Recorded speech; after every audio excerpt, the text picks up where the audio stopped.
নমস্কার বন্ধুরা, নতুন একটি ভিডিওতে আপনাদের সকলকে স্বাগত জানাই। আজ আমাদের মানালির চতুর্থতম দিন। আজ আমরা পায়ে হেঁটে মানালি শহরটিকে উপভোগ করব এবং আপনাদের সঙ্গেও সেই মুহূর্তগুলো শেয়ার করে নেব।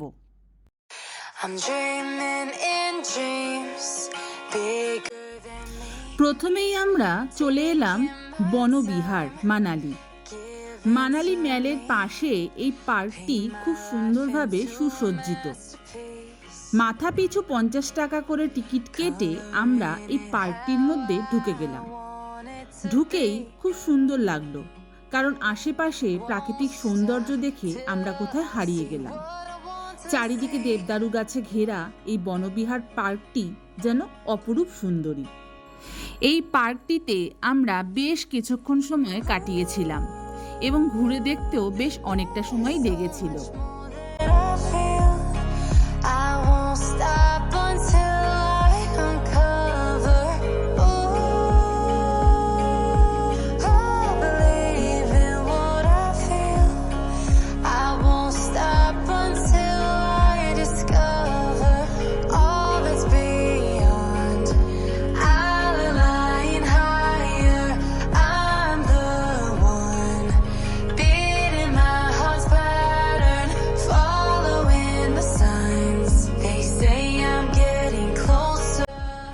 এরপরে আমরা চলে এলাম বৌদ্ধ মনেস্ট্রিতে।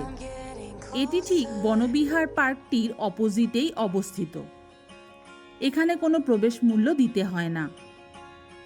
এত সুন্দর প্রাকৃতিক সৌন্দর্য এবং এত শান্তিপূর্ণ একটি জায়গায় এসে মন যেন আরও বেশি শান্ত হয়ে গেল।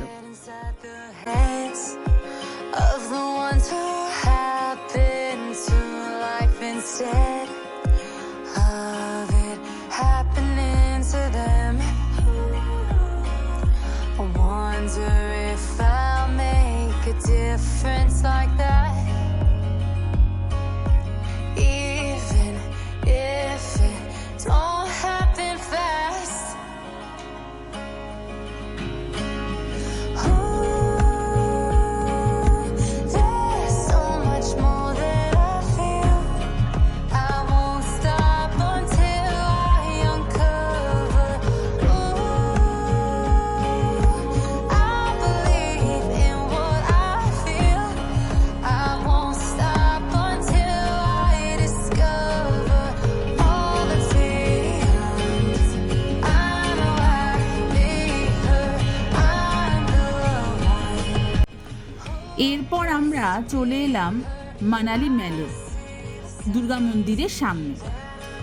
এখানে এসে আমরা এখানকার লোকাল যে খাবারগুলো রয়েছে, অর্থাৎ ফেমাস যে খাবারগুলো রয়েছে, একটু একটু করে ট্রাই করে নিলাম।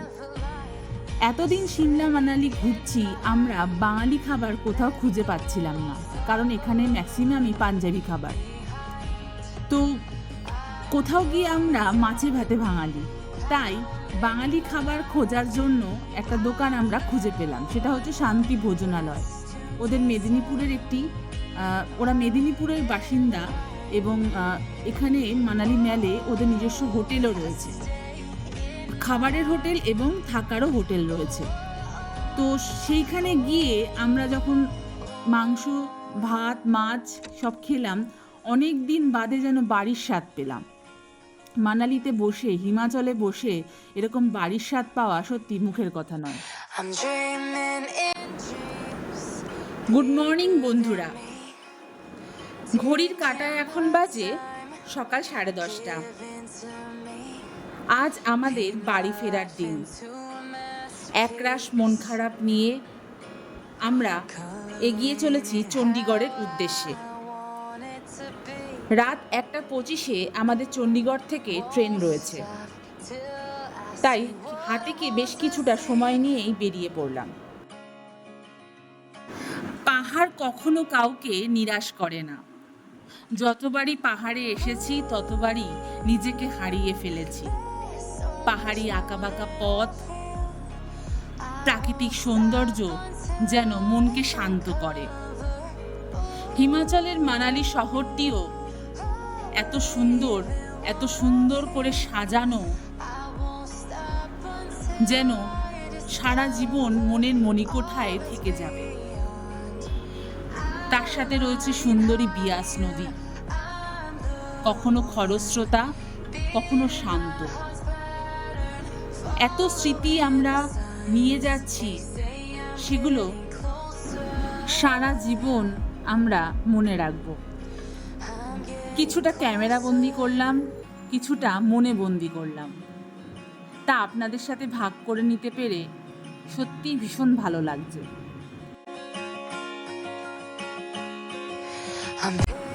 আপনাদের অনেকেরই জিজ্ঞাসা ছিল যে এই ট্রিপটিতে আমাদের কেমন কি খরচ পড়েছে।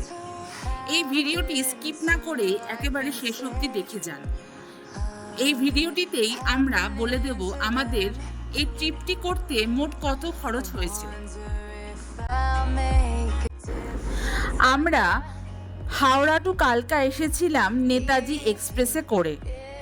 আমাদের 3 টায়ার এসিতে টিকিটটি ছিল, যার মূল্য পড়েছিল মাথা পিছু 1860 টাকা করে। এই ট্রেনটি স্লিপারেও আপনারা আসতে পারেন, যার মূল্য পড়বে 700 টাকা। 2 টায়ার এসির জন্য 2645 টাকা এবং ফার্স্ট ক্লাস এসির জন্য 4505 টাকা। আমরা যেহেতু দুজন ছিলাম, সেই কারণে আমরা 3 টায়ারের এসির টিকিটটি কেটেছিলাম। আমরা কালকা এসে যে টয় ট্রেনটি করে সিমলা এসেছিলাম, তার মূল্য পড়েছিল মাথা পিছু 135 টাকা করে।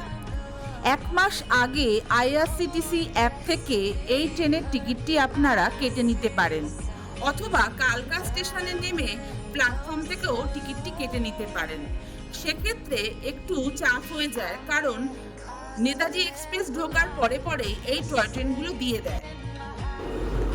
চণ্ডীগড়ের উদ্দেশ্যে যেতে যেতে আমরা একটি ধাবার সামনে এসে দাঁড়ালাম। এখানে আমরা দুপুরের লাঞ্চটা সেরে নিলাম। সিমলা ও মানালির যে হোটেলগুলিতে আমরা ছিলাম, তার ফেয়ার পড়েছিল পার ডে 1000 টাকা করে। এখানে সিজন ওয়াইজ হোটেলের রুম রেট ওঠানামা করে এবং আমাদের এই ট্রিপটির জন্য যে গাড়িটি আমরা বুক করে নিয়েছিলাম, সেটির মূল্য পড়েছিল 18,000 টাকা।